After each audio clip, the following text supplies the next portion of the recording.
നമസ്കാരം. കിഴക്കിൻ്റെ വെനീസ് എന്നറിയപ്പെടുന്ന ആലപ്പുഴയിലാണ് ഇപ്പോൾ പടക്കളം എത്തി നിൽക്കുന്നത്. ആലപ്പുഴ ലോക്സഭാ മണ്ഡലം സംബന്ധിച്ചാണ് ഇന്ന് പടക്കളം ചർച്ച ചെയ്യുന്നത്. LDFനെയും UDFനെയും ഒരുപോലെ പിന്തുണയ്ക്കുന്ന മണ്ഡലമാണ് ആലപ്പുഴ ലോക്സഭാ മണ്ഡലം. ഇപ്പോൾ കഴിഞ്ഞ 2 തവണയായി KC വേണുഗോപാൽ UDF ഈ മണ്ഡലം നിലനിർത്തുകയാണ്. മണ്ഡലം UDFൽ നിന്നും പിടിച്ചെടുക്കുന്നതിന് വേണ്ടി LDF ശക്തമായ പോരാട്ടം കാഴ്ചവെക്കുമ്പോൾ മണ്ഡലം നിലനിർത്തുന്നതിന് വേണ്ടിയുള്ള പരിശ്രമത്തിലാണ് UDF. ഒപ്പം BJP തങ്ങളുടെ ശക്തി തെളിയിക്കുന്നതിനുള്ള പരമാവധി ശ്രമത്തിലുമാണ്. നിയമസഭാ തെരഞ്ഞെടുപ്പിൽ 2016 നിയമസഭാ തെരഞ്ഞെടുപ്പിൽ LDFന് വലിയ മേൽക്കൈ നേടാനും കഴിഞ്ഞിട്ടുണ്ട് ഈ മണ്ഡലത്തിൽ എന്നുള്ള വസ്തുത കൂടി നമുക്ക് മുന്നിൽ നിൽക്കുന്നുണ്ട്. ചർച്ചയിൽ നമുക്കൊപ്പം അതിഥികളായി എത്തുന്നു ശ്രീ A. ഷുക്കൂർ, KPCC നിർവാഹക സമിതി അംഗം, മുൻ MLA, ശ്രീ തഴവ സഹദേവൻ, BDJS സംസ്ഥാന vice president, Shri PP Chittaranjan, Matsyafed chairman, ഒപ്പം CPMന്റെ ആലപ്പുഴ ജില്ലാ സെക്രട്ടേറിയറ്റ് അംഗം. നമുക്കൊപ്പം മണ്ഡലത്തിലെ വോട്ടർമാരും ഈ ചർച്ചയിൽ പങ്കാളികളാകുന്നു. ശ്രീ A. ഷുക്കൂർ, 5 വർഷമായി BJP ഇന്ത്യ ഭരിക്കുന്നു. നിരവധി കാര്യങ്ങൾ വികസന നേട്ടങ്ങളായി അവർ ഉയർത്തിക്കാട്ടുന്നു. ഏറ്റവും ഒടുവിൽ കാശ്മീരിൽ ഭീകരവാദി ആക്രമണവുമായി ബന്ധപ്പെട്ട വിഷയം വരെ സജീവമായി ചർച്ചയിലേക്ക് കൊണ്ടുവരാൻ അവർ പരിശ്രമിക്കുന്നു. ഒപ്പം സംസ്ഥാന സർക്കാർ, നമുക്ക് കേരളം എടുത്ത് പരിശോധിക്കുകയാണെങ്കിൽ LDF 1000 ദിനങ്ങൾ ആഘോഷിക്കുന്ന ഒരു ഘട്ടം, നിരവധി കാര്യങ്ങൾ അവർ മുന്നോട്ട് വയ്ക്കുന്നു. ആ രീതിയിൽ LDFൻ്റേതായിട്ടുള്ള നേട്ടങ്ങൾ, സർക്കാരിൻ്റെ നേട്ടങ്ങൾ ഉയർത്തിക്കാട്ടി ഈ തെരഞ്ഞെടുപ്പിനെ നേരിടാൻ പോകുന്ന സാഹചര്യം. 2 തവണ വിജയിച്ചു, 3-ാം തവണയിലേക്ക് ഇപ്പോൾ വിജയിക്കുന്നതിന് വേണ്ടിയുള്ള പരിശ്രമത്തിലേക്ക് UDF പോകുന്നു. എങ്ങനെയാണ് ഈ 3 കാര്യങ്ങൾ, അതായത് ദേശീയ രാഷ്ട്രീയം, സംസ്ഥാന രാഷ്ട്രീയം, ഒപ്പം മണ്ഡലത്തിലെ വികസന വിഷയങ്ങൾ 5 മിനിറ്റിൽ? ഒരു തിരഞ്ഞെടുപ്പ് വരുമ്പോഴാണ് പ്രത്യേകിച്ച് മഹത്തായ ഇന്ത്യ രാജ്യം പോലുള്ള രാജ്യത്തെ ജനാധിപത്യത്തിൻ്റെ ശക്തി തെളിയിക്കപ്പെടുന്നു. അപ്പോൾ എല്ലാ തിരഞ്ഞെടുപ്പുകളിലും ജനമനസ്സുകൾ അത്തരത്തിൽ ചിന്തിച്ച് പ്രവർത്തിക്കുന്ന ഒരു ഘട്ടമാണ്. അപ്പോൾ ഇവിടെ കഴിഞ്ഞ 4.25 വർഷക്കാലം പൂർത്തിയാക്കി 5-ാം വർഷത്തിലേക്ക് പോകുന്ന ഒരു ഗവൺമെൻറ്. അതോടൊപ്പം തന്നെ നമ്മുടെ സംസ്ഥാനത്ത് 1000 ദിനങ്ങളുടെ ആഘോഷം നടന്ന ഒരു കാലയളവാണ്. ഒരിക്കലും ഇങ്ങനെ 1000 ദിനങ്ങളുടെ ആഘോഷം നടന്ന ചരിത്രം കേരളത്തിൻ്റെ ചരിത്രത്തിൽ ഇന്നുവരെ ഉണ്ടായിട്ടില്ല. LDF ആദ്യമായി 1000 ദിനാഘോഷം നടത്തി. 2 പേരും തെരഞ്ഞെടുപ്പ് മുന്നിൽ കണ്ടുകൊണ്ടാണ്. എന്നാൽ സത്യാവസ്ഥ എന്താ? നമ്മുടെ രാജ്യം മഹത്തായ ജനാധിപത്യ രാജ്യമാണ്. നമ്മുടെ രാജ്യക്ക് മഹത്തായ ഒരു ഭരണഘടനയുണ്ട്. നമ്മുടെ രാജ്യം ഇതുപോലെ ഒരു ജനാധിപത്യത്തിൻ്റെ അടിസ്ഥാനത്തിൽ ഭരണഘടനാപരമായ ഒരു നിയമനിർമ്മാണവും നടന്ന വിപ്ലവകരമായ നിയമനിർമ്മാണത്തിൻ്റെ ഭാഗമായി പോയൊരു രാജ്യം. ദൗർഭാഗ്യകരം എന്ന് പറയട്ടെ, കഴിഞ്ഞ 4.25 വർഷക്കാലത്തെ നമ്മുടെ രാജ്യത്തിൻ്റെ ഭരണരംഗത്തെ അവസ്ഥ എന്താണ്? ഇതുപോലെ ഏകാധിപത്യ പ്രവണതകൾ, സ്വേച്ഛാധിപതികളുടെ ഭരണകൂടം, ഓരോ ഭരണപരിഷ്കാരങ്ങളും തികഞ്ഞ പരാജയമായ ഒരു കാലഘട്ടം. നോട്ട് പിൻവലിക്കലാണെങ്കിലും, അല്ലെങ്കിൽ GST ആണെങ്കിലും, അല്ലെങ്കിൽ നാട്ടിൽ കൊണ്ടുവന്ന ഏതൊരു ഭരണപരിഷ്കാരവും, ഓരോ നിയമനിർമ്മാണവും ഇതുപോലെ രാജ്യത്തെ ജനങ്ങളെ ദ്രോഹിച്ച, ഭിന്നിപ്പിച്ച, അതിൻ്റെ അടിസ്ഥാനത്തിലുള്ള ഒരു സ്വേച്ഛാധിപതിയുടെ ഭരണ നിർവഹണം നമ്മുടെ രാജ്യം കണ്ടിട്ടുള്ളത് ഇതാദ്യമാണ്. നമ്മളൊന്ന് നോക്കൂ, സുപ്രീം കോടതിയിലും പ്രഗത്ഭരായ 4 ജസ്റ്റിസുമാർ പുറത്തു വന്ന് ജനങ്ങളോട് കാര്യം പറയുന്ന അവസ്ഥയിലേക്ക് എത്തി. നമ്മുടെ ഭരണഘടനാ സ്ഥാപനമായ RBI, reserve bank of India, ഇതുപോലെ സ്വയംഭരണാവകാശം നഷ്ടപ്പെട്ട് ഒരു പ്രധാനമന്ത്രിയിലേക്കെല്ലാം കേന്ദ്രീകരിക്കപ്പെട്ട് പോകുന്ന അവസ്ഥ. അതിൻ്റെ പരിണതഫലമോ രാജ്യത്ത് നോട്ട് പിൻവലിക്കലിനെ തുടർന്നുണ്ടായ സാമ്പത്തിക നഷ്ടം, സാമ്പത്തിക ചുരുക്കം, സാമ്പത്തിക നിർജീവാവസ്ഥ, ഈ നാട്ടിലെ തൊഴിൽ രംഗത്തുണ്ടായ നഷ്ടം, പാവപ്പെട്ട ജനങ്ങൾ അനുഭവിക്കേണ്ടി വന്ന യാതനകളും വേദനകളും നിരവധി. എന്ന് വേണ്ട, ഇങ്ങോട്ട് നോക്കൂ, മറ്റ് CBI, ഒരു സർക്കാർ ഏജൻസി, ഇത്രമാത്രം നിഷ്പക്ഷവും നീതിപൂർവവുമായ അന്വേഷണം നടത്തിയ ഒരു സംവിധാനം നമ്മുടെ രാജ്യത്ത് CBI പോലും മറ്റൊന്നുമില്ല. പക്ഷെ CBIയിൽ പോലും അർദ്ധരാത്രികളിൽ സ്ഥലം മാറ്റം, സ്വാർത്ഥ താല്പര്യം, സ്ഥാപിത താല്പര്യം, ജസ്റ്റിസ് ലോയയുടെ വധവുമായി ബന്ധപ്പെട്ടിട്ടുള്ള കാര്യങ്ങളിലെ ദുരൂഹത, ഇതുപോലെ സാംസ്കാരിക രംഗത്തെ പ്രമുഖർ, പത്രപ്രവർത്തകർ എന്ന് വേണ്ട അഭിപ്രായം പറയുന്നവരെയെല്ലാം വെടിവെച്ചു കൊല്ലുന്ന രാജ്യമായി ഇന്ത്യ മാറിയിരിക്കുന്നു. ഇതിന് പുറമെയാണ് ഇപ്പോൾ യുദ്ധത്തിൽ ഭരണകൂടത്തിനോടൊപ്പമാണ് പക്ഷെ നമ്മുടെ സൈന്യത്തെ നമ്മൾ സല്യൂട്ട് ചെയ്യുന്നു. ആ സൈന്യത്തിന് വേണ്ട എല്ലാ പ്രചോദനവും കൊടുക്കുന്നു. ദൗർഭാഗ്യകരമെന്ന് പറയട്ടെ, അവിടെയും നമ്മുടെ ഇന്ത്യൻ പ്രധാനമന്ത്രി വിഭജനത്തിന്റെ രാഷ്ട്രീയം കാണുകയാണ്. പ്രധാനമന്ത്രി ഭാഷയുടെ പേരിൽ വിഭജനം, ജാതിയുടെ പേരിൽ വിഭജനം, മതത്തിന്റെ പേരിൽ വിഭജനം, ഭക്ഷണത്തിന്റെ പേരിൽ വിഭജനം, വിഭജന രാഷ്ട്രീയം കൊണ്ട് ഈ രാജ്യം ഭരിച്ച് കുട്ടിച്ചോറാക്കി രാജ്യത്തെ സാമ്പത്തിക രംഗത്ത് പിന്നാക്കം പോയ ഒരു ഘട്ടം. 1000 ദിനങ്ങൾ ആഘോഷിക്കുന്ന പിണറായി വിജയനാണെങ്കിൽ കൊലപാതക രാഷ്ട്രീയത്തിന്റെ തികഞ്ഞ വക്താവായി നിൽക്കുകയാണ്. ഒരു കൊലയാളി സംസ്ഥാനം ഭരിച്ചാൽ എങ്ങനെ ഇരിക്കും? അതിന് സമാനമാണ് കൊലപാതകങ്ങളുടെ നീണ്ട നിര. അത് രാഷ്ട്രീയ കൊലപാതകങ്ങൾ, ഗൂഢാലോചനകൾ, അങ്ങനെ നിരവധി ഭരണത്തിന്റെ 2 ഭരണകൂടങ്ങളുടെയും ജനവിരുദ്ധ ജനദ്രോഹ നടപടികളുടെ ഒരു വിധിയെഴുത്താണ് വരാൻ പോകുന്ന തെരഞ്ഞെടുപ്പ് എന്ന കാര്യത്തിൽ സംശയമില്ല. എന്ന് മാത്രമല്ല, കഴിഞ്ഞ 10 വർഷക്കാലം ഈ നാടിന്റെ ജനപ്രതിനിധിയായിരിക്കുന്ന ശ്രീ കെ സി വേണുഗോപാലിന് വീണ്ടും ഒരു അംഗീകാരം കൊടുക്കാൻ ജനങ്ങൾ തയ്യാറെടുത്തു നിൽക്കുന്ന ഒരു സന്ദർഭം കൂടിയാണ് ഇതെന്ന് അഭിമാനത്തോടു കൂടി പറയാൻ കഴിയും. നമുക്ക് ചൂണ്ടിക്കാണിക്കാൻ ഏറെയുണ്ട്. അതിലേക്ക് ഞാൻ പറയാം. ശ്രീ സഹദേവൻ, 4.5 വർഷക്കാലത്തെ നരേന്ദ്രമോദിയുടെ ഭരണത്തെ സംബന്ധിച്ച് എൻ്റെ പ്രിയപ്പെട്ട സുഹൃത്ത് ഇവിടെ ചില ആക്ഷേപങ്ങൾ ഉന്നയിച്ചു. 4.25 വർഷക്കാലത്തിനിടയ്ക്ക് ഇന്ത്യ ഭരിച്ച ഒരൊറ്റ മന്ത്രിമാരുടെ പേരിൽ അണാ പൈസയുടെ അഴിമതിയില്ല. സുസ്ഥിരമായ ഭരണം. ഒട്ടനവധി കാര്യങ്ങൾ ചൂണ്ടിക്കാണിക്കാറുണ്ട്. പലപ്പോഴും ആക്ഷേപിക്കും കക്കൂസിന്റെ കാര്യം പറയുമ്പോൾ.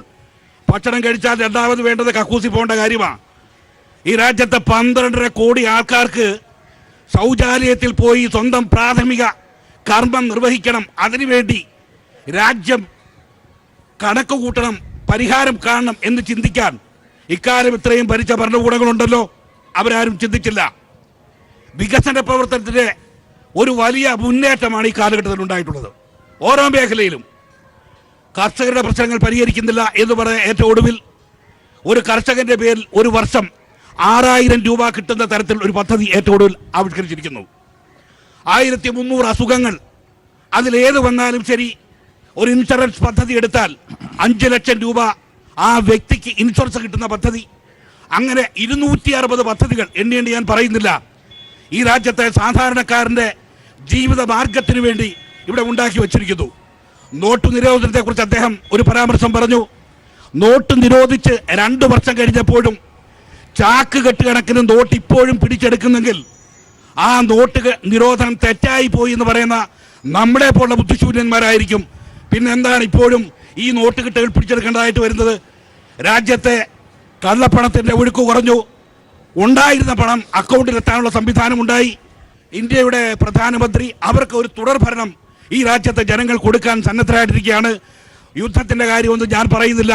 അത് യുദ്ധത്തിന്റെ കാര്യത്തിൽ പ്രധാനമന്ത്രി ഏതെങ്കിലും തരത്തിലുള്ള പരാമർശം ഏതെങ്കിലും മീറ്റിങ്ങുകൾ നടത്തിയിട്ടുണ്ടെങ്കിൽ രാഹുൽ ഗാന്ധി അടക്കമുള്ളവർ ആ യുദ്ധത്തെക്കുറിച്ച് നല്ല അഭിപ്രായം പറഞ്ഞപ്പോൾ അതിനുശേഷം കൂടിയ ഒരു ആൾ പാർട്ടി കോൺഗ്രസ് അടുത്ത തെരഞ്ഞെടുപ്പിനെ നേരിടാൻ വേണ്ടി ഈ യുദ്ധത്തെ രാഷ്ട്രീയവൽക്കരിച്ചതിന്റെ മറുപടി എന്നുള്ളതിലേക്കാണ് ആരാധനായ നരേന്ദ്രമോദി അതിന് മറുപടി വിശദാംശങ്ങളിലേക്ക് വരാം. ശ്രീ പി ചിത്തരഞ്ജൻ, കഴിഞ്ഞ 4.25 വർഷക്കാലത്തെ BJP ഗവൺമെൻറ് സ്വീകരിച്ചിട്ടുള്ള നയങ്ങളെ സംബന്ധിച്ചുകൊണ്ടുള്ള വളരെ വിശദമായ ഒരു പരിശോധന നടക്കാൻ പോകുന്ന തെരഞ്ഞെടുപ്പാണ്.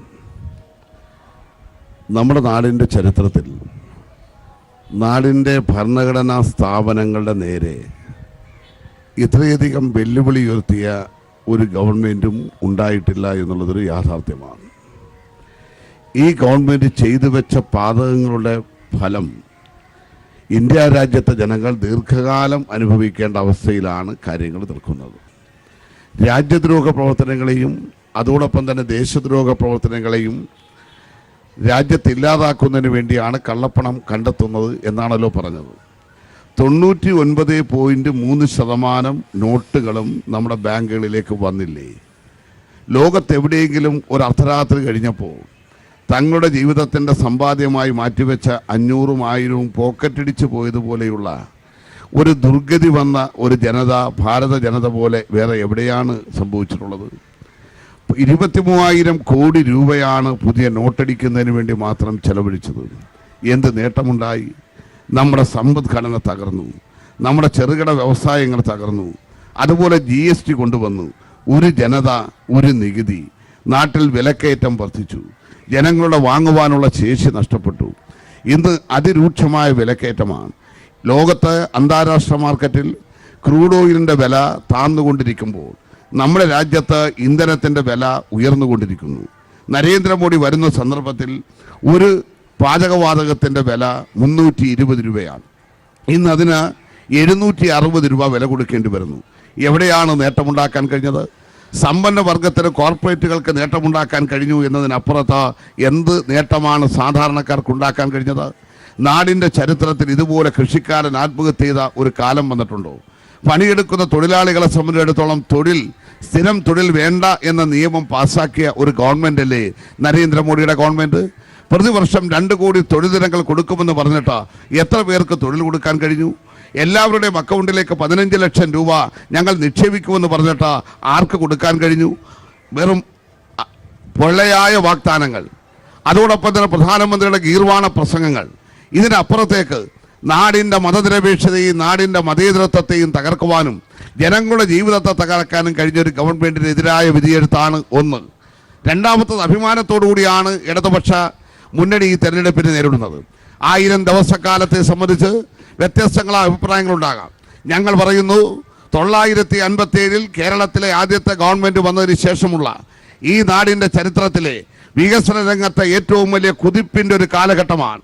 നമ്മുടെ നാടിനെ സംബന്ധിച്ചിടത്തോളം മറ്റ് രാജ്യങ്ങളോടൊപ്പം വെല്ലുവിളിക്കുവാൻ കഴിയുന്ന നിലയിലേക്ക് നമ്മുടെ റോഡ്, അതുപോലെ പാലം അടക്കമുള്ള നമ്മുടെ അടിസ്ഥാന പശ്ചാത്തല സൗകര്യങ്ങളുടെ വികസനവുമായി ബന്ധപ്പെട്ട്, അതുപോലെ ജനതയെ സംബന്ധിച്ചിടത്തോളം അവന് കിടപ്പാടം, കുടിവെള്ളം, വൈദ്യുതി അടക്കമുള്ള അടിസ്ഥാന പ്രശ്നങ്ങൾക്ക് ശാശ്വതമായ പരിഹാരമുണ്ടാക്കാൻ കഴിയുന്ന ദീർഘവീക്ഷണത്തോടുകൂടിയുള്ള പദ്ധതികൾ ഈ കേരളത്തിൻ്റെ മണ്ണിലേക്ക് പുതിയ വ്യവസായങ്ങളെ ക്ഷണിക്കുവാനും പുതിയ വ്യവസായങ്ങൾ കൊണ്ടുവരുവാനും ഈ നാടിനെ സംബന്ധിച്ചിടത്തോളം അതിനാവശ്യമായിട്ടുള്ള ഭൗതിക പശ്ചാത്തലം ഒരുക്കി കൊടുക്കുവാനുള്ള നടപടികൾ.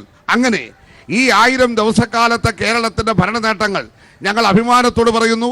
ഒരു നവകേരളം സൃഷ്ടിക്കുവാൻ വേണ്ടി ഇടതുപക്ഷ മുന്നണി ജനങ്ങളോട് വെച്ച വാഗ്ദാനം അത് ഓരോന്നോരോന്നായി നടപ്പിലാക്കിയതിന് ഈ നാട്ടിലെ ജനങ്ങൾ നൽകാൻ പോകുന്ന അംഗീകാരമായി ഈ തെരഞ്ഞെടുപ്പ് മാറുമെന്നുള്ള കാര്യത്തിൽ യാതൊരു സംശയവുമില്ല. മൂന്നാമത്തത്, ഇവിടുത്തെ ജനപ്രതിനിധി ഈ മണ്ഡലത്തിന് വേണ്ടി എന്ത് ചെയ്തു? അദ്ദേഹം 10 വർഷക്കാലം ഈ മണ്ഡലത്തെ പ്രതിദാനം ചെയ്തല്ലോ. ഈ ആലപ്പുഴയുടെ വികസനത്തിന് വേണ്ടി അദ്ദേഹം കൊണ്ടുവന്ന ഒരു സ്ഥാപനത്തെ പറയാമോ? അദ്ദേഹത്തിൻ്റെ വളർച്ചയെക്കുറിച്ച് പറയുന്നു, നല്ല കാര്യം, ഞങ്ങൾ സ്വാഗതം ചെയ്യുന്നു. ഏത് പാർട്ടിയിൽപ്പെട്ട ഒരു പൊതുപ്രവർത്തകനും രാഷ്ട്രീയ രംഗത്ത് വളരട്ടെ, ഞങ്ങൾക്ക് തർക്കമില്ല. പക്ഷെ ഒരു ജനപ്രതിനിധിയെ ഈ നാട്ടിലെ ജനങ്ങൾ തിരഞ്ഞെടുക്കുന്നത് നാടിൻ്റെ വികസന പ്രവർത്തനങ്ങൾക്ക് നേതൃത്വം കൊടുക്കാനാണ്. ആലപ്പുഴയുടെ ബൈപ്പാസ്, ആ ബൈപ്പാസുമായി ബന്ധപ്പെട്ടുകൊണ്ട് തന്നെ ആ ബൈപ്പാസിന് റെയിൽവേ മേൽപ്പാലത്തിൻ്റെ അനുമതിക്ക് വേണ്ടി മാത്രം, റെയിൽവേയുടെ അംഗീകാരത്തിന് വേണ്ടി മാത്രം മാസങ്ങളോളം കാത്തുകിടക്കേണ്ട അവസ്ഥ വന്നിട്ടും എവിടെ ജനപ്രതിനിധി? ആലപ്പുഴയ്ക്ക് തികഞ്ഞ ഭാരമായ ആലപ്പുഴയുടെ വികസനത്തിൽ ഒരു പങ്കുവഹിക്കാനും കഴിയാത്ത എംപിയുടെ പ്രവർത്തനത്തെക്കുറിച്ചുള്ള വിലയിരുത്തലുമായി ഈ 17ാം ലോക്സഭാ തെരഞ്ഞെടുപ്പ് മാറുമെന്നാണ് ഇടതുപക്ഷ ജനാധിപത്യ മുന്നണി വിശ്വസിക്കുന്നത്. ഇപ്പോൾ LDF ഭരണകാലത്ത് വന്നിട്ട് 3 വർഷം കഴിയും. 1000 ദിനങ്ങളുടെ ആഘോഷങ്ങൾ നടക്കുകയാണ്. ഇപ്പോൾ നമ്മൾ നിൽക്കുന്നത് ആലപ്പുഴയുടെ കടപ്പുറത്താണ്. ഈ മത്സ്യത്തൊഴിലാളികൾക്ക് വേണ്ടി എന്താണ് ഈ LDF ഗവൺമെൻറ് ചെയ്തിരിക്കുന്നത്, അല്ലെങ്കിൽ നേട്ടങ്ങൾ നേടിക്കൊടുത്തിരിക്കുന്നത്? അവർക്ക് എന്തൊക്കെ ഗുണകരമായ കാര്യങ്ങളാണ് LDF ചെയ്തിരിക്കുന്നതെന്ന് വിശദീകരിക്കാമോ? തീരദേശ മേഖലയെ സംബന്ധിച്ചിടത്തോളം ഈ ഗവൺമെൻറ് വന്നതിന് ശേഷം തീരദേശത്തെ ജനത ഈ നൂറ്റാണ്ട് കണ്ട ഒരു വലിയ ദുരന്തത്തെയാണ് അഭിമുഖീകരിച്ചത്. ഓഖി ദുരന്തം. 143 പേരാണ് മരണപ്പെട്ടത്.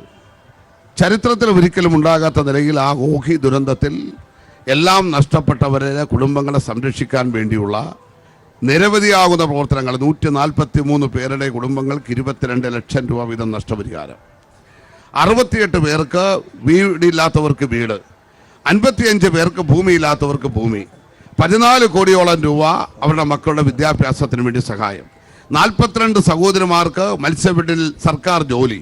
ഈ നിലയിലേക്ക് ഓഖിയുടെ ആ ദുരന്തം അനുഭവിച്ച ജനങ്ങൾക്ക് ചെയ്ത സഹായം.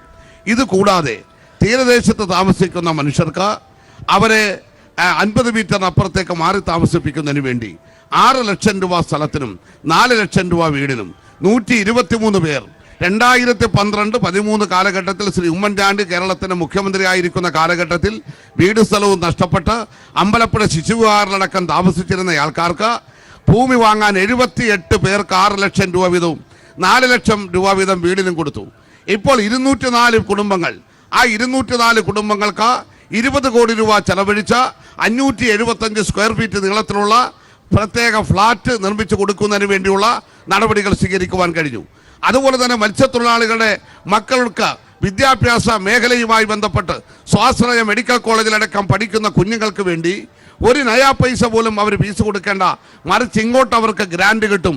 5 വർഷക്കാലം MBBS പൂർണ്ണമായി പഠിക്കുന്നതിന് വേണ്ടിയുള്ള എല്ലാ അവസരങ്ങളും സൗജന്യമായി ചെയ്തു കൊടുക്കാൻ ഈ ഗവൺമെന്റ് വന്നതിന് ശേഷം നടന്നു.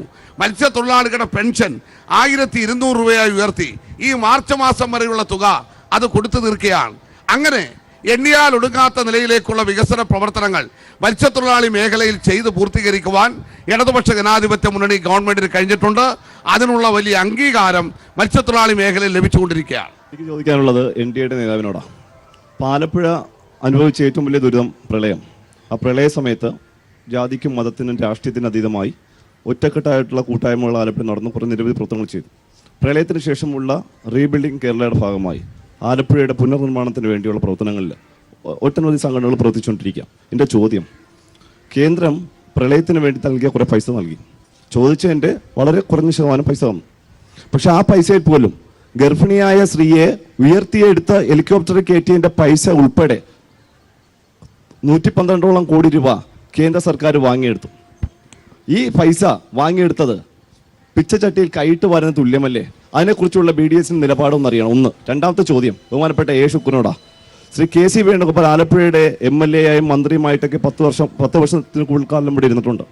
നിരവധി വികസന പ്രവർത്തനങ്ങൾ ചെയ്തിട്ടുണ്ടെന്നാ പറയാം. എന്തൊക്കെയാണ് വികസന പ്രവർത്തനങ്ങൾ? അദ്ദേഹത്തിന്റെ പ്രിയപ്പെട്ട ഇടപെടലുകൾ എന്തൊക്കെയാണെന്ന് പറയാമോ? ഒന്നാമത്തെ ചോദ്യത്തിന്, പ്രളയാനന്തര കേരളത്തെ ഉയർത്തിയെടുക്കുന്നതിന് വേണ്ടി ആവശ്യപ്പെട്ട ഫണ്ടിന്റെ നല്ല ഫണ്ട് തന്നെ കൊടുത്തിട്ടുണ്ട്. സാധാരണഗതിക്ക് സർക്കാർ ചെയ്യുന്നതാണ് കൊടുക്കുന്ന ഫണ്ട് പല വകുപ്പുകളിലേക്ക് ചേർക്കുന്നത്. ആ പൈസ ഒന്നും തിരിച്ചു വാങ്ങിയിട്ടില്ല. ഇവിടെ കൊടുത്ത പണം ഇവിടെ തന്നെയുണ്ട്. പ്രളയാനന്തര കേരളത്തിൽ കേരള ഗവൺമെന്റ് എന്ത് ചെയ്തു എന്നതിനെക്കുറിച്ചും കൂടി നമ്മൾ ഗൗരവമായിട്ട് ആലോചിക്കണം. പ്രളയാനന്തര കേരളത്തിൽ 10,000 രൂപ കിട്ടാത്തവർ ഇപ്പോഴും ഉണ്ട്. പലരും പരാതിയുമായിട്ട് നിൽക്കുന്നു. അതിനപ്പുറത്ത് കേന്ദ്ര ഗവൺമെന്റ് ഇപ്പം അതൊരു തടസ്സമായിട്ട് പറയുന്നത് വിദേശ രാജ്യങ്ങളിൽ നിന്ന് പണം സമ്പാദിക്കുന്നതിന് വേണ്ടി കേരള ഗവൺമെന്റിനെ അനുവദിച്ചില്ല എന്നൊരു ആക്ഷേപമാണ് പറയുന്നത്. ഇന്ത്യ ഇന്ന് ദാരിദ്ര്യത്തിൽ നിന്ന് മുക്തി പ്രാപിച്ചുകൊണ്ടിരിക്കുന്ന ഒരു രാഷ്ട്രമാണ്. അതുകൊണ്ട് അന്യ രാജ്യത്ത് പോയി കൈനീട്ടലല്ല, ഇവിടുന്ന് കിട്ടാവുന്ന സമ്പത്ത് ഉപയോഗിച്ചുകൊണ്ട് ഇവിടുത്തെ ശേഷി ഉപയോഗിച്ചുകൊണ്ട് ഇതിനെ ഉയർത്തിയെടുക്കാൻ കഴിയും, ഈ പ്രശ്നങ്ങൾ പരിഹരിക്കാൻ കഴിയും എന്ന ഉത്തമ വിശ്വാസത്തിന്റെ പേരിൽ തന്നെയാണ് മറ്റ് രാജ്യങ്ങളിൽ നിന്ന് ഇങ്ങനെ കൈനീട്ടി കാശ് വാങ്ങിക്കേണ്ടതെന്ന് കേന്ദ്ര ഗവൺമെന്റ് തീരുമാനിച്ചത്. ആവശ്യപ്പെട്ട പൈസ കൊടുത്തിട്ടുണ്ട്. ബാക്കിയുള്ളതും അതിന്റെ കണക്ക് കൊടുക്കുമ്പോൾ കൊടുക്കും.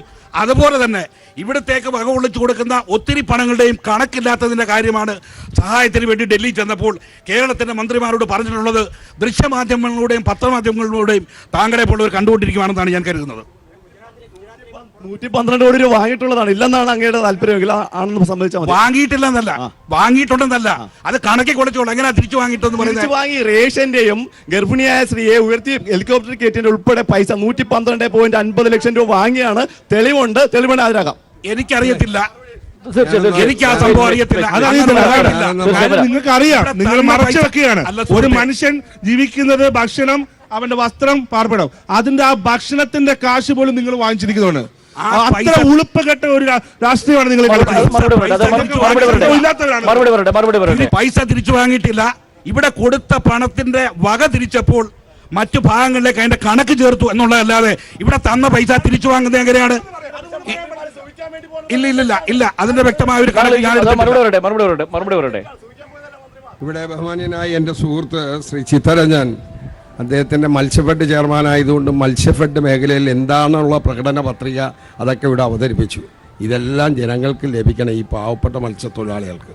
ഈ തീരത്തെ ജനങ്ങൾ അത്രമാത്രം ദുരിതത്തിലാണ്. 2.5 വർഷം കഴിഞ്ഞ് 1000 ദിവസം പൂർത്തിയാക്കിയ ഒരു ഗവൺമെൻറ്റാണ്. ഒരു കടലാക്രമണ പ്രതിരോധ പ്രവർത്തനങ്ങളിൽ ഓക്കി ദുരന്തം ഉണ്ടായിട്ടും മറ്റെല്ലാ ദുരന്തങ്ങളും ഉണ്ടായിട്ട് എന്തു ചെയ്തു എന്ന് പറയാൻ അദ്ദേഹത്തിന് കഴിയില്ല. ഞങ്ങൾ ചെയ്തത് പറയാം. ഇവിടെ നമ്മുടെ MP ശ്രീ KC വേണുഗോപാൽ ഇടപെട്ടുകൊണ്ട് 200 കോടി രൂപയാണ് നമ്മുടെ UPA സർക്കാരിൻ്റെ കാലത്ത് കേന്ദ്ര സർക്കാർ അനുവദിച്ച ഫണ്ട് നബാർഡിൽ നിന്ന് വാങ്ങി കടലാക്രമണ പ്രദേശത്ത് നമ്മൾ പുലിമുട്ടായും കടൽ ഭിത്തിയായിട്ട് ആ സ്ഥലങ്ങളെല്ലാം ഞാൻ എണ്ണി പറയാം. തൃക്കുന്നപ്പുഴ, പുറക്കാട്, പുന്തല, കോമന, അമ്പലപ്പുഴ ഇങ്ങനെ പോയി ആയിരന്തൈ, അർത്തങ്കൽ ഭാഗം, അതിനപ്പുറത്തേക്ക് ചെല്ലുമ്പോൾ നമുക്ക് കാണാൻ കഴിയുന്നത് അതെവിടെയാണ്. പിന്നെ അദ്ദേഹം പറഞ്ഞത് MP എന്ത് ചെയ്തത്? MP ചെയ്തതാണ് ഈ കടപ്പുറത്തും ഈ നഗരത്തിൻ്റെയും ഈ ജില്ലയുടെ വിവിധ ഭാഗങ്ങളിൽ കാണുന്ന വിനോദസഞ്ചാര മേഖല. ആലപ്പുഴയിൽ 1800 ഹൗസ് ബോട്ടുകൾ ഉണ്ടായി, ഹോം സ്റ്റേകൾ ഉണ്ടായി, റിസോർട്ടുകൾ ഉണ്ടായി. പാവപ്പെട്ട മീൻ കച്ചവടക്കാരൻ ഉൾപ്പെടെ പച്ചക്കറി കച്ചവടം നടത്തുന്നവനും അലക്കുകാരനും തേപ്പുകാരനും ഓട്ടോറിക്ഷ ഓടിക്കുന്നവനും ടാക്സി ഡ്രൈവർമാർക്കും ഒക്കെ ജോലി ലഭിക്കാൻ ടൂറിസം ഗൈഡായിട്ട് അഭ്യസ്തവിദ്യരായ പാവങ്ങൾ പോകുന്നുണ്ടെങ്കിൽ അതിൻ്റെ അടിസ്ഥാനമായിട്ട് നിരവധി 1000 കുടുംബങ്ങൾക്ക് തൊഴിൽ കൊടുത്ത ഒരു സംരംഭം വിനോദസഞ്ചാര മേഖലയാണ്. അത് നമ്മുടെ MP-യുടെ സംഭാവനയാണ്. 2004 മന്ത്രിയായിരുന്നപ്പോൾ തുടങ്ങി ഇപ്പോൾ 2020 കടക്കുമ്പോൾ ഇതാ കാണുന്ന ബൈപ്പാസിന്റെ കാര്യമാണ് അദ്ദേഹം പറഞ്ഞത്. ബൈപ്പാസ് 2010 ഞാൻ MLA ആയിരുന്നു. അന്നാണ് 50-50 പ്രൊജക്റ്റായിട്ട് അനുവദിപ്പിച്ചു വന്നത്. വിജയകുമാർ ആയിരുന്നു അന്നത്തെ മന്ത്രി. അദ്ദേഹം അത് നടപ്പിലാക്കാൻ പോയില്ല. 50-50 പ്രൊജക്ട് രാജ്യത്തെ ആദ്യത്തെ പ്രൊജക്റ്റാണ്. ശ്രീ കമൽനാഥ് അനുവദിച്ചതാണ്. ശ്രീമതി സോണിയാഗാന്ധിയുടെയും ശ്രീ KC വേണുഗോപാലിന്റെ ഇടപെടലാണ്. അത് കഴിഞ്ഞ് ഉമ്മൻചാണ്ടി വന്നതിന് ശേഷമാണ് മലയാള മനോരമ പത്രം എഡിറ്റോറിയൽ എഴുതിയിട്ടുണ്ട്. ഉമ്മൻചാണ്ടിയുടെ ഇടപെടൽ കൊണ്ടാണ് ഇത് ടെൻഡർ ചെയ്യാനും മറ്റു നടപടികളിലേക്ക് പോയി നിയമസഭ അംഗീകരിച്ചത്. ആലപ്പുഴയിലെ ആരോഗ്യ മേഖല 2012 UPA ഗവൺമെന്റിന്റെ കാലത്താണ് 180 കോടി രൂപ ആലപ്പുഴ മെഡിക്കൽ കോളേജ് ആശുപത്രിക്ക് പ്രൈം മിനിസ്റ്റർ സ്പെഷ്യൽ ഫണ്ടായി കൊടുത്ത് അവിടെ 2 ഏക്കർ 80 സെന്റ് സ്ഥലത്ത് 5 നില കെട്ടിടം ഉയർന്ന് 9 ICU തിയേറ്ററുകൾ, 294 പേർക്ക് കിടക്കാനുള്ള സൗകര്യങ്ങൾ, സൂപ്പർ സ്പെഷ്യാലിറ്റി ആശുപത്രിയാണ് ആലപ്പുഴയ്ക്ക് വന്നിരിക്കുന്നത്. ഇത് നിങ്ങൾ പോയി നോക്കൂ. ആ മനോഹരമായ കെട്ടിടവും സൗകര്യവും എല്ലാം നിങ്ങൾക്ക് കാണാം. അതുപോലെ തന്നെയാണ് ഏഷ്യയിലെ ആദ്യത്തെ പവർ എഞ്ചിനീയറിംഗ് കോളേജ് അഭ്യസ്ത വിദ്യർക്ക് വേണ്ടി അദ്ദേഹം വഹിച്ചിരുന്ന ഊർജ്ജ വകുപ്പിൽ നിന്ന് പള്ളിപ്പുറത്ത് അനുവദിച്ചത്.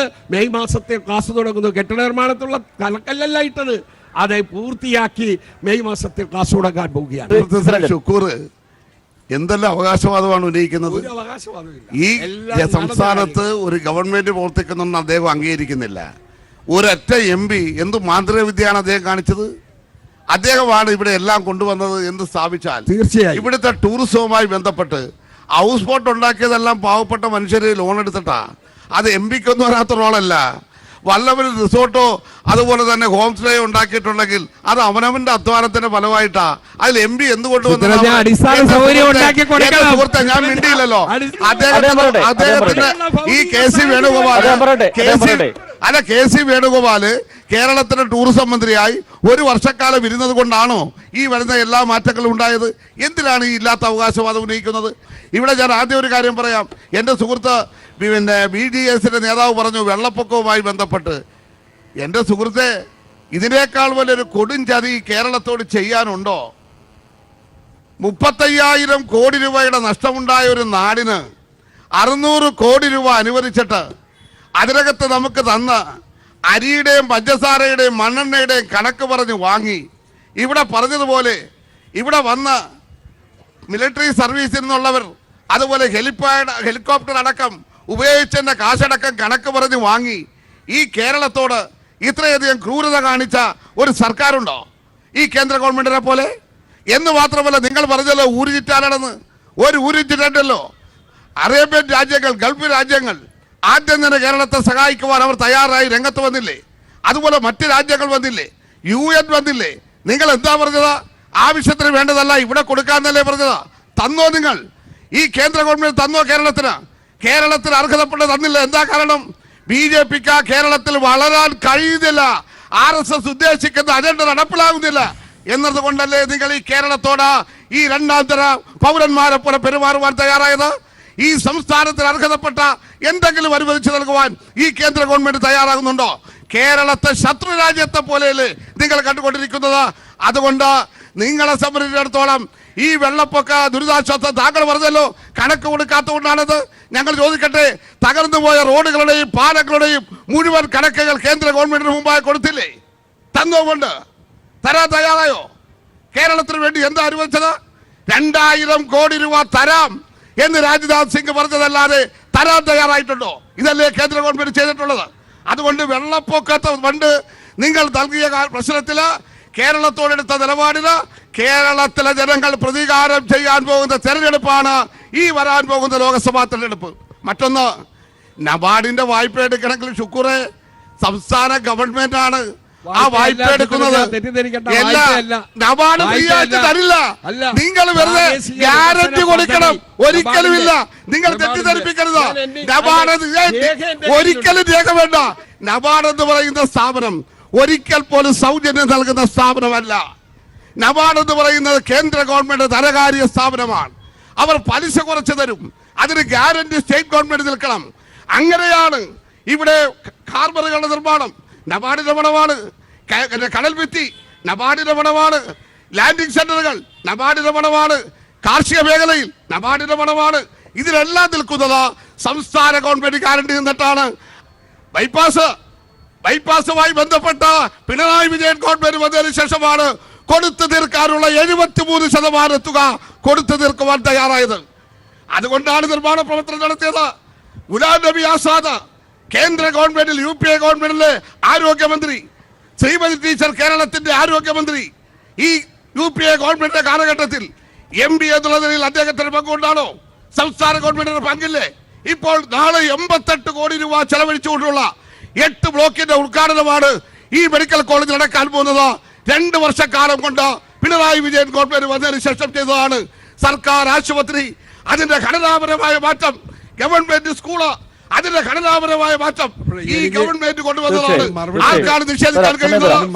അപ്പോ ഇവിടെ ഇടതുപക്ഷ ഗവൺമെന്റ് ആ ഗവൺമെന്റിന്റെ ഇച്ഛാശക്തിയോടുകൂടി നേടിയെടുത്ത പദ്ധതികളെ, നടപ്പിലാക്കിയ പദ്ധതികളെ അതിനെല്ലാം MP-യുടെ അക്കൗണ്ടിലാണെന്ന് വരുത്തിക്കൊണ്ട് രാജ്യത്തെ ജനങ്ങളെ കബളിപ്പിക്കാനാണ് നോക്കുന്നത്. അത് ചെലവാകാൻ പോകുന്നില്ലെന്നാണ്. ഒറ്റ കാര്യം പറയാനുള്ളത്, ഇന്ത്യയിലെ ഈ ഉപരിതല ഗതാഗതം, അതിന് സൗകര്യമായ റോഡുകൾ നിർമ്മിക്കുന്നതിന് ഫണ്ട് എവിടുന്നാ? ഈ കാണുന്ന റോഡിന്റെ കണക്കുകൾ പറയുന്നല്ലോ, ആ ഫണ്ട് ആര് കൊടുത്തു? ഒരു ചെറിയ കാര്യം നിങ്ങളോട് പറയാം. കൊല്ലം ബൈപ്പാസ് ആ 42 വർഷം കൊണ്ട് 38 വർഷം കൊണ്ട് പണിത് തീർത്തത് 3.5 കിലോമീറ്റർ. അതിന് 5.5 കോടി രൂപ ചെലവ്. 352 കോടി രൂപയുടെ ആ പ്രൊജക്ട് 8 കിലോമീറ്റർ 3 പാലങ്ങളുമായി ഈ കഴിഞ്ഞ ജനുവരിയിൽ ഇന്ത്യയുടെ പ്രധാനമന്ത്രി വന്ന് ഉദ്ഘാടനം ചെയ്തു. 176 കോടി രൂപ 50-50 പ്രോജക്ട് അനുസരിച്ച് ഇന്ത്യ ഗവൺമെന്റ് കൊടുത്തതാണ്. എല്ലാവർക്കും വീടെന്ന് പറയുന്ന കേന്ദ്ര ഗവൺമെന്റ് പദ്ധതി, പല പദ്ധതികളും കേരള ഗവൺമെന്റ് പേരുമാറ്റി സ്വന്തം പദ്ധതിയായി ഉപയോഗിക്കുന്നു എന്നുള്ളതാണ് മറ്റൊരു ദാരുണമായ സത്യം. ഇവിടെ തീരദേശ മേഖലയുടെ കാര്യം പറഞ്ഞപ്പോൾ അതിപ്രധാനമായ ഒരു കാര്യം പറയേണ്ടിയിരിക്കുന്നു. ഞാൻ അധിവസിക്കുന്ന കരുനാഗപ്പള്ളി നിയോജകമണ്ഡലത്തിന്റെ പ്രാന്തപ്രദേശമായ ആലപ്പാട് എന്ന് പറയുന്നൊരു പഞ്ചായത്ത് ഇല്ലാതാകാൻ പോവുകയാണ്. അത് അശാസ്ത്രീയമായ കരിമൽ ഖണ്ഡമാണ്. കഴിഞ്ഞ 150 ദിവസത്തോളമായി അവിടെ ആ ഗ്രാമവാസികൾ സമരത്തിലിരിക്കുകയാണ്. ഇന്ന് ആലപ്പാട് പഞ്ചായത്തിൽ 1 കിലോമീറ്റർ നീളം വരുന്ന വരമ്പ് പോലൊരു സ്ഥലമാണ്. അതിനപ്പുറത്തെ TS കനാൽ. ഈ വരമ്പ് പോലുള്ള സ്ഥലം കൂടി കടലെടുത്ത് കഴിഞ്ഞാൽ ഇത് TS കനാലിലേക്ക് കയറുകയും കരുനാഗപ്പള്ളി എന്ന് പറയുന്ന ഒരു പട്ടണം ഇല്ലാതാവുകയും ചെയ്യും. ആ അശാസ്ത്രീയമായ ഖനനത്തെ സംബന്ധിച്ചൊരു തീരുമാനമെടുക്കുവാൻ വിദേശ രാജ്യങ്ങൾ അതിവിദഗ്ധമായി കടൽ കയറാതെ കരയായിട്ട് നിർത്തിക്കൊണ്ട് വേണ്ടുന്ന സൗകര്യം ഒരുക്കാനുള്ള സംവിധാനങ്ങളുണ്ട്. സാർ, തിരുവിഴ വാഗൺ ഫാക്ടറിക്ക് 65 ഏക്കർ സ്ഥലം എടുത്തിട്ട് 5 വർഷമായി സാർ. ഇതുവരെ ഒന്നും ആയില്ല. ആട്ടോ കാശുമായി റെയിൽവേ കരാർ BSന്റെ കാലത്തുണ്ടായതാ, ഒന്നും ചെയ്തില്ല സാർ. അതേപോലെ തന്നെ തിറവൂർ പമ്പ റോഡിൽ മാക്കേക്കടവ് നേരേക്കടവ് പാലം, ആ പാലത്തിന് വേണ്ടി ഒരു അപ്രോച്ച് റോഡ് മതി സാർ, ഒന്നും ഉണ്ടായില്ല. പള്ളിപ്പുറത്തെ power train unit അതുണ്ടായില്ല. McDowell company അടച്ചിട്ട് 10 വർഷമായി. 19 ഏക്കർ സ്ഥലം കയർ പാർക്കിന് വേണ്ടി എടുത്തു, കാട് പിടിച്ച് കിടക്കുകയാണ് സാർ. ഒരു പാർലമെന്റ് മെമ്പർ എന്ന നിലയിൽ കേന്ദ്ര ഗവൺമെന്റിനെ സ്വാധീനിച്ചുകൊണ്ട് കേന്ദ്ര ഗവൺമെന്റിന്റെ സമ്പത്ത് ഉപയോഗിച്ചുകൊണ്ട് ചെയ്യാവുന്ന ഈ വികസന പ്രവർത്തനങ്ങൾ ബഹുമാനപ്പെട്ട വേണുഗോപാൽ അദ്ദേഹം എന്തുമാത്രം പരിശ്രമിച്ചു എന്ന് അങ്ങ് പറയണം. മറുപടി ശ്രീ ചിത്തരഞ്ജൻ പറഞ്ഞതിന് ആദ്യം പറയാം. ചിത്തരഞ്ജൻ പറഞ്ഞു പോയത് ആരോഗ്യ മേഖലയിൽ ഏതാണ്ടൊക്കെ സംഭവിച്ചെന്നാണ്. ഇത് പ്രൈം മിനിസ്റ്ററുടെ സ്പെഷ്യൽ ഫണ്ടാണ്. 180 കോടി രൂപ രണ്ടാം UPA കാലഘട്ടത്തിൽ 2012 അനുവദിച്ചതാണ്. അന്ന് തുടങ്ങിയതാണ്. ഇപ്പോൾ 88 ലക്ഷം രൂപയുടെ കെട്ടിടം 88 കോടിയുടെ ഉദ്ഘാടനം ചെയ്യാൻ പോകുന്നതെന്ന് അത് ഏത് കാലഘട്ടത്തിൽ അനുവദിച്ച പണം എപ്പോൾ തുടങ്ങി വെച്ചതെന്ന് കൂടി അദ്ദേഹം പറയാതെ പോയത് ശരിയായില്ല. ജനങ്ങൾക്ക് ഇതെല്ലാം മനസ്സിലായി. രണ്ട് എന്നത് ഇത് വിനോദസഞ്ചാര മേഖല. വിനോദസഞ്ചാര മേഖലയ്ക്ക് ആവശ്യമായ അടിസ്ഥാന സൗകര്യങ്ങൾ ഉണ്ടായ കാലഘട്ടം 2004 2004 തുടങ്ങിയത്.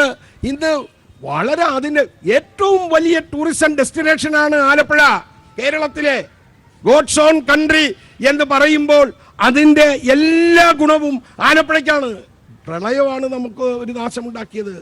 അതിനെ തുടർന്നുണ്ടായ സംഭവങ്ങളാണ് ആ മേഖല തകർന്നത്. വീണ്ടും അത് ഇവിടെ കാണുന്നത് അതിനൊരു ഇച്ഛാശക്തിയുള്ള ഒരു നടപടി. നഗരത്തിൻ്റെ കനാലുകളുടെ വികസനം, കനാലുകളുടെ സൗന്ദര്യം, കടപ്പുറത്ത് ഇത് സുനാമിയിൽ നിന്ന് അടുത്ത് ചെയ്തു എന്നുള്ളതായിരുന്നു ആക്ഷേപം അന്നത്തെ. ഈ കാണുന്ന ഈ മുഴുവൻ വികസനവും അന്ന് തുടങ്ങിയതാണ്. 2004 ശേഷം സുനാമി പണവുമുണ്ട്, ഇല്ലാന്ന് പറയുന്നില്ല.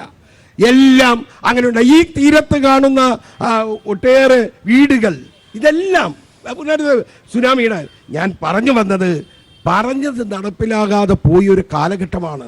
ഓക്കി പറഞ്ഞല്ലോ ഇവിടെ 2000 കോടി രൂപയുടെ സ്പെഷ്യൽ ഫണ്ട് 2010 സ്പെഷ്യൽ പ്രൊജക്ട് 2018 ബഡ്ജറ്റിൽ തോമസ് ഐസക് കൊണ്ടുവന്നാണ്.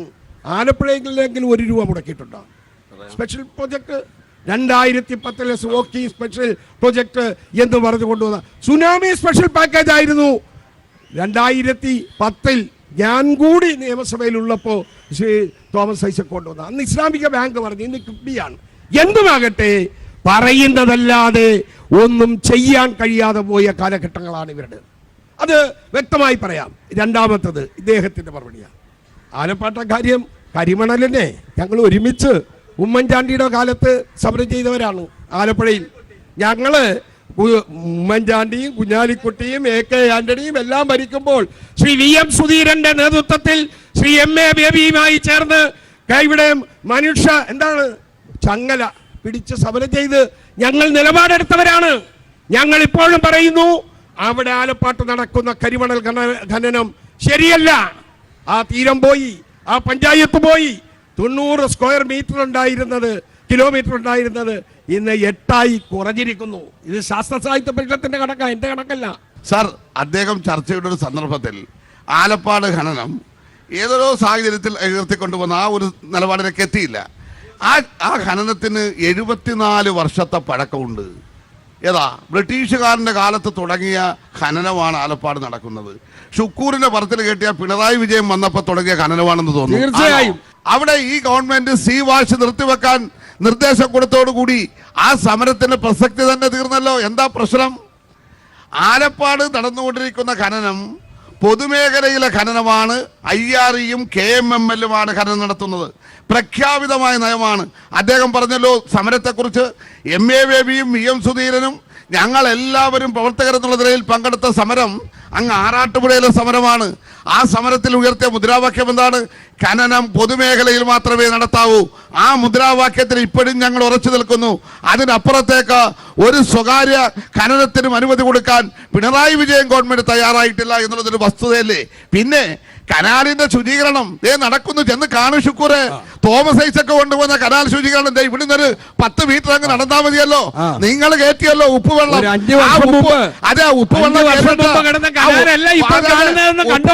നിങ്ങൾ കയറ്റിയ ഉപ്പുവെള്ളം ഉണ്ടല്ലോ, ആ ഉപ്പല്ല കയറിയതാ, വേറെയാണ് അതിനകത്ത് കയറിയതാ. ഇപ്പൊ നിങ്ങൾ നോക്കൂ, ബണ്ട് കെട്ടിക്കൊണ്ട് വളരെ കൃത്യമായി ആ കനാലിന്റെ ശുചീകരണം അവിടെ നടക്കുന്നത് നിങ്ങൾ നോക്കൂ. ആലപ്പുഴയിൽ മൊബിലിറ്റി ഹബ്ബ് വരികയാണ്. വന്ന് കണ്ടോ ഷുക്കൂറും ഞാനിവിടെ കാണുമല്ലോ. ഒരു വർഷക്കാലം കഴിയുമ്പോ നമുക്ക് ഭാഗ്യമുണ്ടെങ്കിൽ ഈ ആലപ്പുഴക്കാർക്ക് കാണാം എന്തൊക്കെയാണ് തോമസ് ഐസക്കും G സുധാകരനും പിണറായി വിജയന്റെ ഗവൺമെന്റും ഈ ആലപ്പുഴയിൽ നടപ്പിലാക്കുന്നത് കാണാം. 22 സിറ്റി റോഡാണ്. നിങ്ങൾ നോക്കൂ, വിദേശ രാജ്യത്തുള്ള റോഡുകളെ വെല്ലുന്ന റോഡുകളല്ലേ ഈ ആലപ്പുഴയുടെ എല്ലാ പ്രദേശത്തും ഉള്ളത്. ഷുക്കൂറെന്ന് നോക്കൂ, ഇതായിരുന്നു ആലപ്പുഴയിലെ റോഡ്. തകർന്നു കിടന്ന പൊളിഞ്ഞു കിടന്ന റോഡാണെങ്കിൽ ഞങ്ങൾ പറയുന്നു, നോക്കൂ, ഓട്ടോറിക്ഷ ഓടിക്കുന്നവരുണ്ടല്ലോ, സ്കൂട്ടർ ഓടിക്കുന്നവരുണ്ടല്ലോ, കാൽനട യാത്രക്കാരുണ്ടല്ലോ. എന്താ ആലപ്പുഴയിലെ റോഡുകളുടെ വ്യത്യാസം? ചെറിയ കാര്യമാണോ? എത്ര കോടിയാ ചെലവഴിച്ചത്? എല്ലാവരും ഒരുപോലെയാണോ? ആലപ്പുഴയുടെ വികസനത്തെ കുറിച്ച് എണ്ണി എണ്ണി പറയാം. എത്ര കാര്യങ്ങളാണ് ഞങ്ങൾക്ക് പറയാൻ കഴിയുന്നത്? ഈ എൻ്റെ പ്രിയപ്പെട്ട സുഹൃത്ത് DYFIയുടെയും SFIയുടെയും നേതാവായിരുന്നു, ഇപ്പോൾ CITU നേതാവായി CPM നേതാവ്. നിങ്ങൾ പോയി അവിടെ സമരമിരിക്കുന്ന CPM നേതാക്കളെയും DYFIക്കാരെയും ആ സമരത്തിൽ നിന്ന് പിൻവലിപ്പിക്കാൻ ശ്രമിക്കണം. അല്ലാതെ ഇവിടെ വന്ന് നിന്നുകൊണ്ട് ഇത്തരം വാക്കുകൾ പറയല്ലേ. ഇത് അവർ സമരത്തിൽ നിന്ന് പിൻവലിപ്പിക്കണം, അവരെ ബോധ്യപ്പെടുത്തണം. ഈ സർക്കാർ എടുത്ത നിലപാട് ഇതാണ് നല്ലത്. എന്തുകൊണ്ടാണ് അവർ സമരം ചെയ്യുന്നത്? അവർക്ക് ദോഷകരമായിരിക്കുന്നു, ആവാസ വ്യവസ്ഥിതിക്ക് നാശം സംഭവിച്ചിരിക്കുന്നു, മത്സ്യത്തൊഴിലാളിക്ക് മത്സ്യബന്ധനത്തിന് പോകാൻ പറ്റാത്ത സാഹചര്യം ഉണ്ടായിരിക്കുന്നു, അവരുടെ തീരം കടൽ കവർന്നു കൊണ്ടുപോയിരിക്കുന്നു. കടൽ കവരുന്നതോടൊപ്പം വൈകുണ്ഠരാജന്റെയും കർത്തയുടെയും ആളുകൾ കൂടി കൊള്ളയടിക്ക് വന്നാൽ അത്തരം ആളുകൾക്കെതിരെ സമരം ചെയ്യണ്ടേ? അത് ജയരാജനല്ല, പിണറായി എന്നല്ല, ആര് പിന്തുണച്ചാലും സമരം രൂക്ഷമായ പ്രക്ഷോഭത്തിലേക്ക് കൊണ്ടുപോകാൻ ഞങ്ങൾ പൊതുപ്രവർത്തകർ തയ്യാറാണ്. ഈ CV വാർഡ് എന്ന് പറയുന്ന ഈ നിൽക്കുന്ന ഭാഗത്തെ അവിടെയാണ് ഷുക്കൂറിക്കയും ഞാനും ഉൾപ്പെടെ എല്ലാവരും താമസിക്കുന്നത്. ഇപ്പൊ ഈ CV വാർഡില് ഏതെങ്കിലും ഒരു റോഡ് പൊട്ടിപ്പൊളഞ്ഞ് എന്ന് പറഞ്ഞാൽ ഈ ഗവൺമെന്റ് വന്നതിന് ശേഷമുള്ള റോഡുകൾ അല്ലെങ്കിൽ മുൻകാല MLA തോമസ് ഐസക് എന്ന പോപ്പുലർ റോഡുകൾ ഏറ്റവും നല്ല റോഡുകൾ അല്ല എന്ന് ശുക്കൂറിക്കയ്ക്ക് പറയാൻ പറ്റുമോ? ഇപ്പൊ വന്നിരിക്കുക CV വാർഡിൽ സ്വന്തം വാർഡിലെ 2.5 വർഷം കൊണ്ട് ഇത് 1000 അല്ല കൺമുമ്പിൽ കിടന്ന കാര്യമാണ്. അത് നോക്കിക്കോളൂ.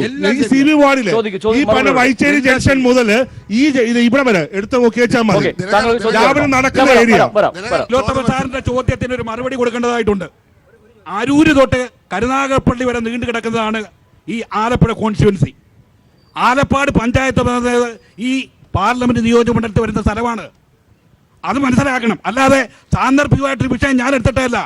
ഒരു ഗ്രാമത്തിലെ ജനങ്ങളുടെ അതിജീവനത്തിന്റെ പ്രശ്നമാണ്. പറഞ്ഞോട്ടെ അതിനെക്കുറിച്ച്. ഈ നിങ്ങൾ രണ്ടുപേരും ഈ ആലപ്പാട് പ്രശ്നം പറയുന്നുണ്ടല്ലോ. എനിക്ക് ആകെ അറിയേണ്ട ഒറ്റ കാര്യമേ ഉള്ളൂ. 2016 ശേഷമാണോ ആലപ്പാട് ഖനനം നടന്നത്? ഈ നടക്കുന്ന താങ്കൾ ഉന്നയിച്ച ഒരാളാണല്ലോ, താങ്കൾ പറയണം. അതുപോലെ ശ്രീ ഷുക്കൂർ പറയണം. 2016 ശേഷമാണ് ആലപ്പാട് ഖനനം നടത്തുന്നതെങ്കിൽ അതിൻ്റെ പൂർണ്ണ ഉത്തരവാദിത്വം പിണറായി വിജയൻ ഗവൺമെന്റിനാണ്. എന്നാൽ യാഥാർത്ഥ്യത്തിനെതിരെ കണ്ണടക്കരുത്. എത്ര പതിറ്റാണ്ട് കാലമായി അവിടെ നടന്നു വരികയാണ്. എന്താണ് അവിടുത്തെ വ്യവസ്ഥ? അവിടെ പാട്ടവ്യവസ്ഥയല്ലേ നിലനിൽക്കുന്നത്? ഭൂമിയെ സംബന്ധിച്ചിടത്തോളം ഓരോ കുടുംബങ്ങളും IREയുമായി കരാറ് വെച്ച് അത് അവരെ ഏൽപ്പിച്ചു കൊടുത്ത അവരവിടെ ഖനനം നടത്തി അതിനുശേഷം വരുന്ന മണ്ണ് അവിടെ നിക്ഷേപിച്ച് നടത്തിക്കൊണ്ടിരിക്കുന്ന ഖനനത്തിന് എത്ര പതിറ്റാണ്ട് കാലത്തെ പഴക്കമുണ്ട്. എന്നാൽ ഇപ്പോഴത്തെ പ്രശ്നം എന്താ? ഏതാണ്ട് ഒരു 700 മീറ്റർ വരുന്ന കടപ്പുറത്ത് അവിടെ നിന്ന് ഈ മണ്ണ് വാരുകയാണ്. അതുകൊണ്ടാണ് ഗവൺമെന്റ് പറഞ്ഞത് സീ വാഷ് നിർത്തിവെക്കുക. ആ സീ വാഷ് നിർത്തിവെക്കാൻ ബഹുമാനപ്പെട്ട മുഖ്യമന്ത്രി അവിടുത്തെ സമരസമിതിക്കാരുമായി നടത്തിയ ചർച്ചകളുടെ അടിസ്ഥാനത്തിൽ ബന്ധപ്പെട്ട ഉദ്യോഗസ്ഥന്മാർക്ക് നിർദ്ദേശം കൊടുത്ത ആ സീ വാഷ് അവിടെ നിർത്തിവെച്ചല്ലോ. ആ സീ വാഷ് നിർത്തിവെച്ച് കഴിഞ്ഞാൽ ഷുക്കൂറിന്റെ പാർട്ടി അടക്കമായ INTUCയുടെ പ്രവർത്തകരടക്കം ഈ അദ്ദേഹം അവിടെ ആ തഴക്കര പഞ്ചായത്ത് എന്നുള്ള ആളാണെന്ന് പറഞ്ഞു. തഴവ പഞ്ചായത്ത്. താങ്കൾ ഒരു സത്യതാവസ്ഥ ഞാൻ പറയുന്നത് എതിർക്കാൻ കഴിയുമോ? അവിടെ CITUവും INTUCയും BMSഉം AITUCയും എല്ലാം ഈ ഫാക്ടറിയിൽ ജോലിയെടുക്കുന്ന തൊഴിലാളികൾ ഒരേ നിലപാടിലല്ലേ?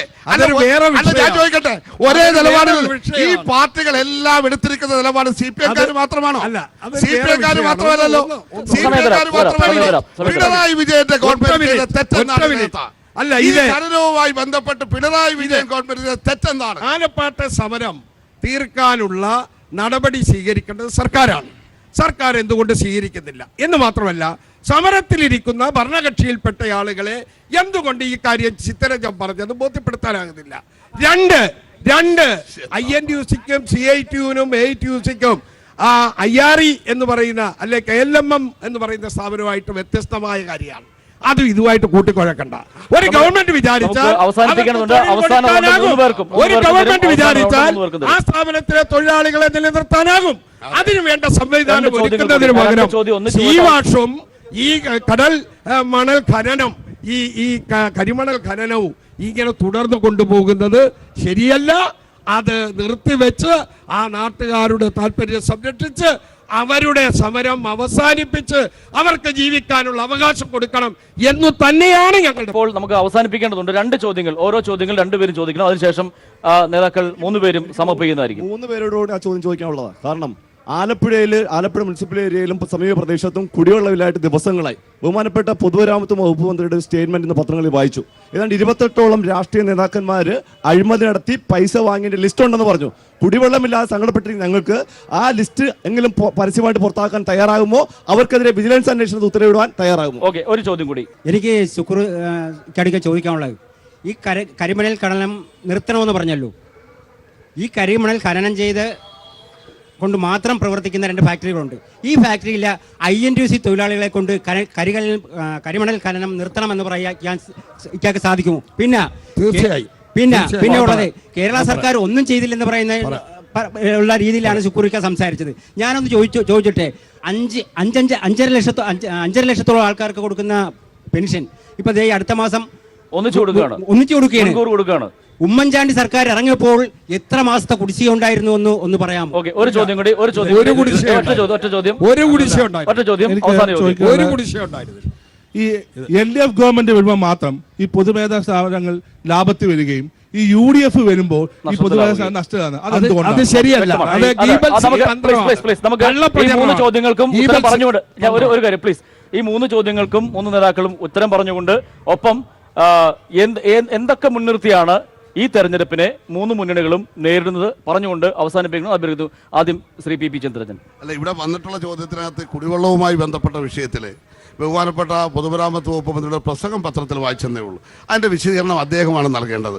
ഒരു കാര്യം ഉറപ്പാണ്, ആലപ്പുഴയിലെ ജനങ്ങൾക്ക് കുടിവെള്ളം മുടങ്ങാതെ കിട്ടണം. അതിനകത്ത് ബാക്കി എന്ത് കാര്യങ്ങളുണ്ടെങ്കിലും അന്വേഷിച്ച് ആവശ്യമായ നടപടി സ്വീകരിക്കണം. ഒന്ന്.